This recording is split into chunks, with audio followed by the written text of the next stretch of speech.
Did you know you will never ever know the ROI of your website until you measure it? Boom, what a statement. But actually it's true. You can't manage anything unless you measure it. And this means the actual KPIs. So what are your goals with the website? What are your KPIs? What are you actually watching? And I'm actually speaking with lots of e-commerce managers at the moment, and the main thing they're telling me is that they're not measuring the KPIs.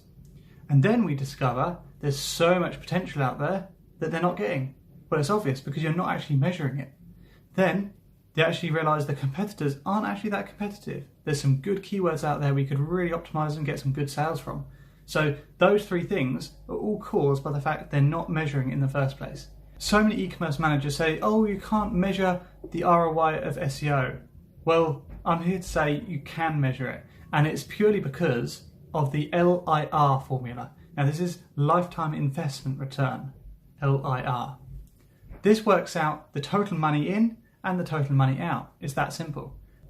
That's exactly how you work it out. It's the money in and the money out. So it's the money in is the average lifetime value of a customer, and the money out is the total cost per acquisition. And this can actually work for any channel, but we use it primarily for SEO because it's the most valued metric.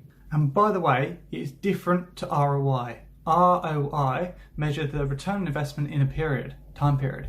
Well, LIR is the lifetime investment return. So how much is that investment going to return over the lifetime? So the cost per acquisition will be different over a longer time period, and it will be the average customer value will also be different over a longer time period. And that is because it's so powerful for SEO. SEO takes a longer time, as we all know, but we can then measure what the potential is and what business is actually bringing in through SEO.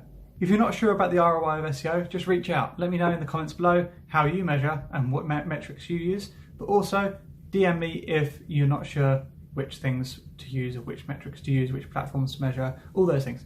If you like this video, give it a thumbs up and please share it with anyone who might find it useful.